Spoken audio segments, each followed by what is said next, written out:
Okay, welcome to Shri Gautam news. Shri Gautam news ప్రేక్షకులకు నమస్కారం. ఈనాటి విద్యా వార్తలకి స్వాగతం. ఈరోజు వార్తల్లో ఒక ప్రధానమైన హెడ్డింగ్ మనకు కనిపిస్తుంది.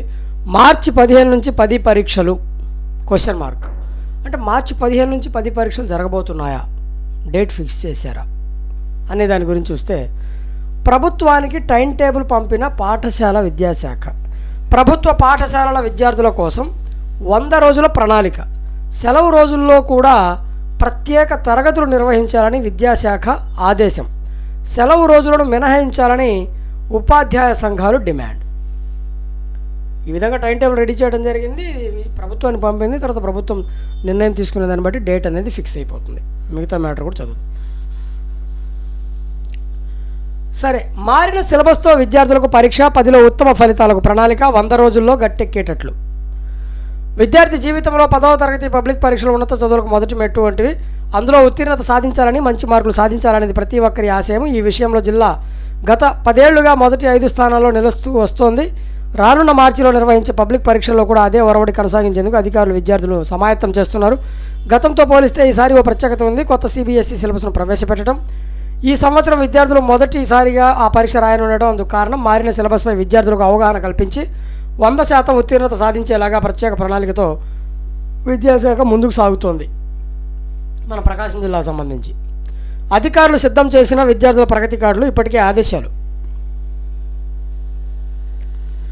DEO కిరణ్ కుమార్ గారు చెప్తున్నారు. ఏమని? ప్రతిరోజు ఉదయం 8 నుంచి సాయంత్రం 5 వరకు 6 పీరియడ్లు ఉండాలి. స్టడీ అవర్స్ నిర్వహించాలి.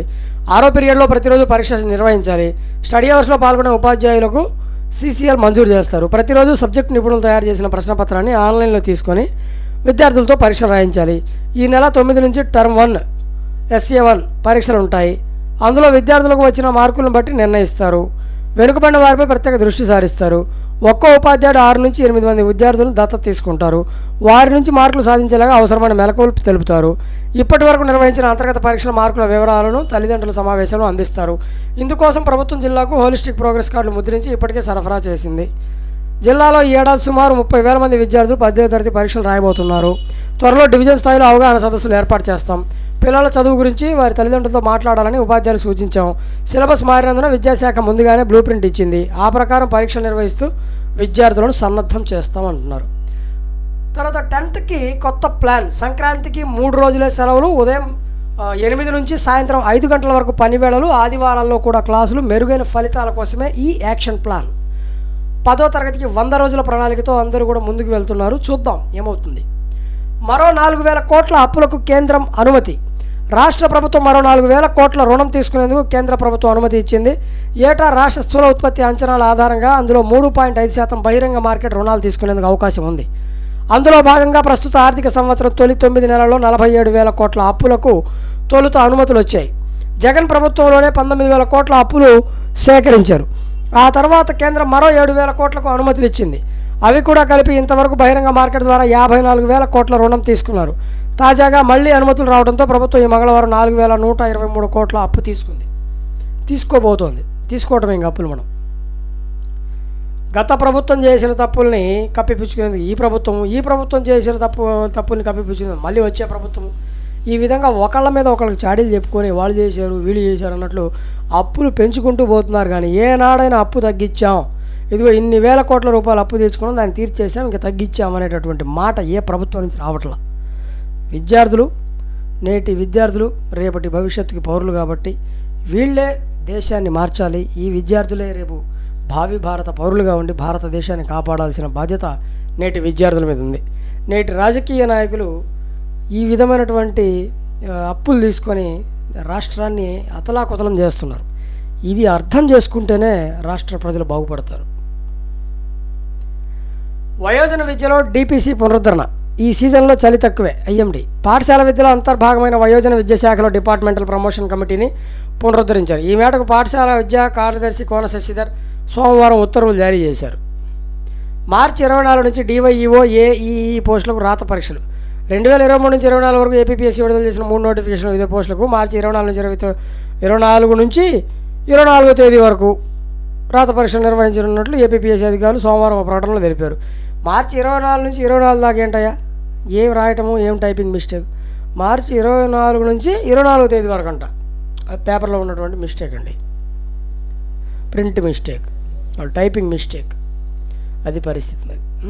ఒక్కో పోస్టుకు పేపర్ 1, పేపర్ 2 పరీక్షలు నిర్వహించినట్లు తెలిపారు. 24-25 తేదీలో ఎన్టీఆర్ హెల్త్ యూనివర్సిటీలో అసిస్టెంట్ లైబ్రేరియన్కు, 25న పర్యావరణ నియంత్రణ మండలిలో అసిస్టెంట్ ఎన్విరాన్మెంట్ ఇంజనీర్, 25-26న పర్యావరణ నియంత్రణ మండలిలో అనలిస్ట్ గ్రేడ్ పోస్ట్ 2కు, 26-20లో డిప్యూటీ ఎడ్యుకేషనల్ ఆఫీసర్ పోస్టులకు కంప్యూటర్ ఆధారిత రాత పరీక్ష నిర్వహించనున్నట్లు తెలిపారు. ఓకే. ఏపీపీఎస్సీ రాత పరీక్షల తేదీల ఖరారు. 8న జాతీయ ఉపకార వేతన పరీక్ష. విద్యా సంస్థలకు 8,557 కోట్లు ఖర్చు చేశాం. ఏపీలో మొత్తం 45,032 విద్యా సంస్థల్లో మౌలిక సదుపాయాల కల్పనకు కేంద్రం 7,480.21 కోట్లు కేటాయించగా, రాష్ట్ర ప్రభుత్వ నిధులతో కలిపి మొత్తం 8,557.21 కోట్లను ఖర్చు చేసినట్లు కేంద్ర మంత్రి జయంత్ చౌదరి తెలిపారు. ఏపీలో జిల్లాల వారీగా విద్యార్థుల సమగ్ర అభివృద్ధి కోసం విద్యా సంస్థల మౌలిక సదుపాయాలను అప్గ్రేడ్ చేయడానికి, ముఖ్యంగా ఏలూరు జిల్లాలోని కేంద్ర పథకాల ద్వారా వినియోగించిన నిధుల వివరాలను ఎంపీ పుట్టా మహేష్ లోక్సభలో అడిగిన ఒక ప్రశ్నకు కేంద్ర మంత్రి సమాధానం ఇచ్చారు. మైనారిటీ విద్యార్థులకు ఉచిత శిక్షణ. అమ్మా నాన్న రండి మా బడికి. 7వ తేదీన తల్లిదండ్రులతో మెగా సమావేశాలు. ఉమ్మడి జిల్లాల్లో హెచ్ఎంల ఖాతాల్లోకి నిధులు జమ. ఈ మెగా పేరెంట్ టీచర్ డేకి సంబంధించి నిధులు అడిగారు కదా, అవి జమ చేశారంట. కొందరి తీరుతో ఖజానా శాఖకు చెడ్డ పేరు. మీకు జీతం వస్తుంది కదా, ఉద్యోగులతో డైరెక్టర్ మోహన్ రావు. పిఆర్టీయూ జిల్లా అధ్యక్షుడిగా రామ ఫకీర్ రెడ్డి. 10th విద్యార్థులకు వర్చువల్ క్లాసులు. మాట్లాడుతున్న డిఈఓ శామ్యూల్ పాల్. 10వ తరగతి విద్యార్థులకు వర్చువల్ తరగతి నిర్వహించేందుకు అధికారులు ఏర్పాట్లు సిద్ధం చేస్తున్నారు.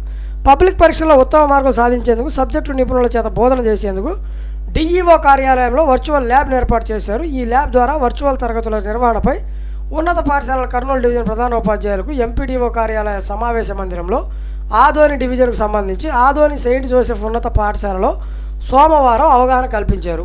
ఈ సదస్సులో డిఈఓ మాట్లాడుతూ, ఈ ల్యాబ్ నుంచి ప్రతిరోజు సబ్జెక్టు నిపుణులు విద్యార్థులకు మెలకువలతో పాటు కూడిన బోధన చేస్తారు. హై స్కూళ్లలో ఏర్పాటు చేసిన ఐఎఫ్సి ప్యానెల్స్ ద్వారా పిల్లలు వర్చువల్ ల్యాబ్ ద్వారా చేసే బోధనను వినేందుకు అవకాశం కల్పించామన్నారు. అది సర్కారు బడుల్లోనే పరీక్ష, అక్కడే 10 పరీక్షా కేంద్రాల ఏర్పాటు కసరత్తు. ప్రతిపాదనలు సిద్ధం చేస్తున్న విద్యాశాఖ. దివ్యాంగ బాలలకు అండగా ప్రశస్తి యాప్లో వివరాలు నమోదు. మానసిక శారీరక లోపాలున్న బాలలందరినీ గుర్తించి వారికి తోడ్పాటు అందించే దిశగా ప్రభుత్వం చర్యలు చేపట్టింది. ఈ క్రమంలో Prashasti pre assessment holistic screening tool app ద్వారా వీరి వివరాలు నమోదు చేసే కార్యక్రమం చురుగ్గా సాగుతోంది. వాహన్ పోర్టల్లో రవాణా శాఖ సేవలు. రవాణా శాఖ సేవలను ఇకపై వాహన్ పోర్టల్ ద్వారా మాత్రమే పొందాలని ఆ శాఖ జిల్లా అధికారి టి ఉమామహేశ్వరరావు సోమవారం తెలిపారు. ఎంటీఎస్లకు పూర్తయిన బదిలీకి అంగీకరించిన 2 ఉపాధ్యాయులు. సడలని సంకల్పం, ప్రతిభ విభిన్నం. నేడు దివ్యాంగుల దినోత్సవం. వైకల్యాన్ని అధిగమించి ఆత్మవిశ్వాసంతో విధిరాతను సైతం తామే మార్చుకుంటున్న దివ్యాంగులు వీరు. జీవన పోరాటంలో కుటుంబానికి అండగా నిలుస్తున్నారు. తమకంటూ ప్రత్యేకతను చాటుతూ విభిన్న రంగాల్లో దూసుకెళ్తున్న దివ్యాంగుల విజయాల సమాహారమే ఈ కథనము. విధిరాతను మార్చుకుని విజేతలుగా నిలదొక్కుని రాణిస్తున్న విభిన్న ప్రతిభావంతులు. నేడు అంతర్జాతీయ దివ్యాంగుల దినోత్సవము. హెచ్ఎం సస్పెన్షన్ సబబు కాదు. 9 నుంచి సమ్మేటివ్ 1 మండల కేంద్రానికి చెందిన ప్రశ్నపత్రాలను పరిశీలిస్తున్న దిలీప్ కుమార్. నేడు రాష్ట్ర కేబినెట్ భేటీ. పలు కీలక అంశాలపై చర్చ. కొత్త రేషన్ కార్డులు, పింఛన్లు జారీపై నిర్ణయం. అన్నదాత సుఖీభవ, తల్లికి వందనం, ఉచిత బస్సుపై కీలక నిర్ణయం తీసుకునే అవకాశం. సూపర్ 6 హామీలపై చర్చించనున్న కేబినెట్. గాడి తప్పిన విద్యకు సర్కారు చికిత్స. పాఠశాల విద్యలోని ఇంటర్మీడియట్ కళాశాలలో విలీనం. మండలానికి ఒక ప్రభుత్వ జూనియర్ కళాశాలల ఏర్పాటు.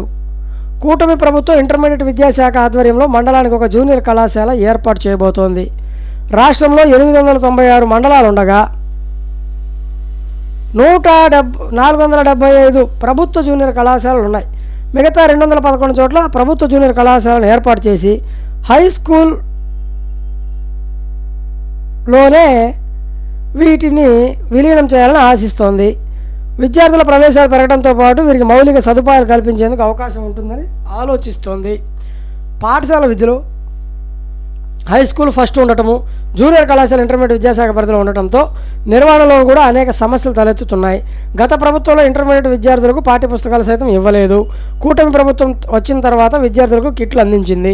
ఈ ఏడాది జూనియర్ కళాశాలలో ప్రవేశాలు పెరిగాయి. అది పరిస్థితి. బడులపై క్షేత్రస్థాయి అధ్యయనం 2 నెలల్లో జీవో 117కు ప్రత్యామ్నాయం, నెల రోజుల్లో ఉపాధ్యాయ బదిలీల చట్టం. ఉత్తరం రాయండి, బహుమతి పొందండి. డాయి ఆఖర్ పేరుతో తపాలా శాఖ పోటీలు. డాయి ఆఖర్ పేరుతో తపాలా శాఖ పోటీలు నిర్వహిస్తోందంట. నేటి సాంకేతిక యుగంలో యువత విద్యార్థులు చరవాణులకు అధికంగా వినియోగిస్తున్నారు. చాలామందికి సామాజిక మాధ్యమాల వినియోగం వ్యసనంగా మారింది. బంధుమిత్రులతో పలకరింపులు, క్షేమ సమాచారాలన్నీ సామాజిక మాధ్యమాల ద్వారా జరిగిపోతున్నాయి. అయితే దీనికి సంబంధం ఏం చేసిందంటే జాతీయ స్థాయిలో పోటీ నిర్వహించడానికి తపాలా శాఖ చర్యలు చేపట్టింది. లేఖారచనను అలవాటు చేసేదానికోసం ఉత్తరాలు రాయడానికి ప్రోత్సహించేందుకు తపాలా శాఖ విద్యార్థులకు పోటీ నిర్వహించడం తలపెట్టింది. ఢాయి ఆఖర్ పేరుతో సర్కిల్ అంటే రాష్ట్ర జాతీయ స్థాయిలో ఈ పోటీ నిర్వహిస్తారు. ఇందులో పాల్గొనేవారు the Joy of writing, importance of letters in a digital age అనే అంశంపై తమ స్వహస్తాలతో వ్యాసాన్ని రాసి పంపాలి. ఈ పోటీలను 18 ఏళ్ల లోపు ఆపై వయసు వారికి నిర్వహిస్తున్నారు. ఇన్లాండ్ లెటర్, ఎన్వలప్ అనే 2 విభాగాల్లో పోటీలు ఉంటాయి. ఆసక్తి ఉన్నవారు తపాలా శాఖ ఇచ్చిన అంశంపై లేఖలు రాసి పంపొచ్చు. రాష్ట్ర స్థాయిలో ఎంపిక చేసిన ఉత్తరానికి ప్రథమ 25,000, ద్వితీయ స్థాయిలో 10,000, తృతీయ బహుమతికి 5,000 అందిస్తారు. జాతీయ స్థాయిలో నిర్వహించే పోటీల్లో మొదటి 3 స్థానాల్లో నిలిచిన వారికి 50,000, 25,000, తర్వాత 10,000 అవకాశం ఉంటుంది. 14వ తేదీ వరకు గడియం. ఆ తెలుగు, హిందీ, ఆంగ్లం, ఉర్దూతో పాటు ఏ భాషలోనైనా లేఖలు రాసి పంపొచ్చు. ఎన్వలప్ కవర్లో రాసేవారు A4 సైజ్ తెల్ల కాగితంపై 1000 పదాలకు మించకుండా వ్యాసం రాయాలి. ఇన్లాండ్ లెటర్లో అయితే 500 పదాలకు మించకుండా వ్యాసం రాయాలి. లేఖ కవరు పైన వయస్సు రాసి అందుకు సంబంధించిన ధృవీకరణ పత్రం జత చేయాలి. లేఖపై ఢాయి ఆఖరిని రాసి డివిజన్ ప్రధాన తపాలా కార్యాలయాల చిరునామాకు డిసెంబర్ 14 లోపు లేఖలు పంపాల్సి ఉంటుంది. చేతిరాతను మెరుగుపరిచేందుకే, చేతిరాతకు పూర్వవైభవం తీసుకొచ్చేందుకే ఢాయి ఆఖరి పేరుతో పోటీ నిర్వహిస్తున్న ఆసక్తిలో ఉన్నవారు పోటీలో పాల్గొని రాష్ట్ర జాతీయ స్థాయిలో బహుమతులు గెలిచవచ్చు. లేఖలు రాసే పాత సంస్కృతిని కొనసాగించేందుకు ఈ పోటీలు దోహదపడతాయని చెప్పారు. బాగుంది. 10th కొత్త ప్లాను ఇంకా చెప్పుకున్నాం మనం. 16 గంటల రాత్రి 8 గంటల పగలు. ఈ నెల 21న ప్రత్యేక రోజు. 16 గంటలు రాత్రి, 8 గంటలు పగలు. జనరల్గా 24 గంటలు ఉంటుంది. అయితే ఇప్పుడు ఏం జరుగుతూ ఉంది, ఆ 24 గంటల్లోనే 16 గంటలు రాత్రి, 8 గంటలు పగలు. అంటే పగలు చాలా తక్కువ ఉండి రాత్రి ఎక్కువగా ఉంటుందంట. ఎప్పుడు ఈ నెల 21న ప్రత్యేకం. శీతాకాలం మొదలవడంతో పగలు తగ్గుతుండగా రాత్రి ఎక్కువ అవుతుంది. ఇందులో నవంబర్లో ఇది మరింత పెరిగి డిసెంబర్ 21వ తేదీకి మరింత హెచ్చు స్థాయికి చేరింది. వాతావరణ శాఖ అధికారులు చెప్తున్న దాని ప్రకారం ఈ నెల 21వ తేదీన భారత్లోని చాలా ప్రాంతాల్లో రాత్రి 16 గంటలు ఉండనుండగా పగలు కేవలం 8 గంటలు మాత్రమే ఉండబోతుంది. ఇలా జరగడానికి శీతాకాలం అయినంత కారణం. ఆ రోజున సూర్యుని నుండి భూమికి దూరం ఎక్కువగా ఉంటుంది. దీంతోపాటు చంద్రకాంతి భూమి మీద ఎక్కువ కాలం ఉంటుందంట. సరే, DL-11 సప్లిమెంటరీ పరీక్ష ఫలితాలు విడుదల. అంతరిక్షంలో అంతులేని చెత్త, ఉపగ్రహ వ్యర్థాలతో నిండిపోతున్న వైరం. అంతరిక్షంలో అంతులేని చెత్త. ఏఐతో స్పామ్ SMS-లకు ఏఐ చెక్. 2026 చివరిలో గగన్యాన్, భూమి కంటే చంద్రుడి స్పీడ్, చందమాంపై వేగంగా గడుస్తున్న సమయం. 59 రూపాయలకే ఫోన్పే ఆరోగ్య బీమా. ప్రముఖ పేమెంట్స్ యాప్ ఫోన్పే సరికొత్త ఆరోగ్య బీమా ప్లాన్ను పరిచయం చేసింది. కేవలం 59 రూపాయలకి ఏడాది పాటు డెంగీ, మలేరియా, చికెన్ గున్యాలపై స్వైన్ ఫ్లూ తదితర 10కి పైగా అనారోగ్య సమస్యల వ్యాధులకు 5,000 దాకా ఇన్సూరెన్స్ కవరేజ్ని ఇస్తుంది. అలాగే 99 రూపాయలకి 10,000, 190 రూపాయలకి 25,000, 290 50,000, 499 లక్షల రూపాయల వరకు బీమా కవరేజ్ని పొందవచ్చు. ఈ ప్లాన్ల ద్వారా పరిమితిలోపు దవాఖానా సదుపాయం, వైద్య పరీక్షలు, ICU రూమ్ అద్దె ఖర్చులతో పాలసీదారులు క్లెయిమ్ చేసుకోవచ్చు. ప్రధానంగా దేశంలోని ద్వితీయ, తృతీయ శ్రేణి నగరాలు, పట్టణాల్లో వారే లక్ష్యంగా ఈ బీమాని తీసుకొచ్చామని ఫోన్పే చెప్తుంది. ఉద్యోగులు సైతం తమ కంపెనీలు అందిస్తున్న గ్రూప్ హెల్త్ ఇన్సూరెన్స్లకు దీనిని సప్లిమెంటరీగా వాడుకోవచ్చు అంటుంది. మే 18న JEE అడ్వాన్స్డ్ ఎగ్జామ్ షెడ్యూల్ విడుదల చేసిన IIT కాన్పూర్. జనాభా సంక్షోభం, భారత్లో వేగంగా తగ్గుతున్న సంతానోత్పత్తి రేటు. 2050 నాటికి 1.29కి తగ్గనున్న ఫెర్టిలిటీ రేట్. ఇప్పుడు జపాన్ పరిస్థితి 30 ఏళ్ల తర్వాత మనకు కూడా రాబోతుంది. దేశంలో భారీగా పెరిగిపోతున్న వృద్ధుల జనాభా, భారీగా పడిపోయిన సంతానోత్పత్తి రేటు తేరుకోకపోతే సంక్షోభమే. ఒక మహిళ 15 ఏళ్ల నుంచి 49 ఏళ్ల వయసులో జన్మనించే పిల్లల సంఖ్య సగటున సంతానోత్పత్తి రేటుగా లెక్కిస్తారు. 1950లో దేశంలో సంతానోత్పత్తి రేటు 6.18గా ఉండేది. అధిక జనాభా కారణంగా ఆహార కొరత వంటి సమస్యలు తలెత్తుతుండటంతో 1951 నుంచి కుటుంబ నియంత్రణ కార్యక్రమాన్ని అమలు చేశారు. ఇద్దరిని మించి కనవలసిన పని లేదని అవగాహన కల్పించారు. దీంతో క్రమంగా సంతానోత్పత్తి రేటు తగ్గుతూ వచ్చింది. ఈ తగ్గుదల మరీ ఎక్కువ కావడమే ఇప్పుడు సమస్యగా మారింది. జనాభా తగ్గుద్దంటే సంతానోత్పత్తి 2.1గా ఉండాలి. మన దేశంలో సంతానోత్పత్తి రేటు వేగంగా ఈ రీప్లేస్మెంట్ స్థాయికి దిగువపడిపోతుంది. దేశంలోని 36 రాష్ట్రాలు, కేంద్రపాలిత ప్రాంతాల్లో 31లో సంతాన రేటు 2.1 లేదా అంతకంటే దిగువకు పడిపోయింది. బీహార్, యూపీ, జార్ఖండ్, మేఘాలయ, మణిపూర్ మాత్రమే ఎగువన ఉన్నాయి. 2019-21 దేశంలో సంతానోత్పత్తి రేటు 2.0తో రీప్లేస్మెంట్ స్థాయికి దిగినట్లు కేంద్రం వెల్లడించింది. Oxford word of the year 2024గా బ్రెయిన్ రాట్. 53 లక్షల కోట్ల ఆయుధాల అమ్మకం, వ్యాపారుల పంట పండించిన ఉక్రెయిన్ గాజా యుద్ధాలు. భారత్ నుంచి తొలి దేశీయ యాంటీబయాటిక్ త్వరలో అందుబాటులోకి, నఫిత్రోమైసిన్. ఔషధ నిరోధక నియమకు విరుగుడు. రేసు రసవత్తరం. WTCలో మారిన ఫైనల్ సమీకరణాలు భారత్కు మెరుగైన అవకాశాలు. 5 జట్ల మధ్య తీవ్ర పోటీ. భారత్కు మంచిదే. రేసులోకి వచ్చిన సఫారాలు. ఆసీస్కు సంకట స్థితి. లంకకు కూడా ఓ అవకాశం రాబోతోంది. ఇవి ఈనాటి విద్యావార్తలు. చూస్తూనే ఉండండి శ్రీ గౌతమి న్యూస్. అలాగే ఇంతవరకు Shri Gautami news channel subscribe చేయని వాళ్ళు దయచేసి మా ఛానల్ సబ్స్క్రైబ్ చేయండి. అలాగే లైక్ అండ్ షేర్ సబ్స్క్రైబ్ చేయండి. Thanks for watching.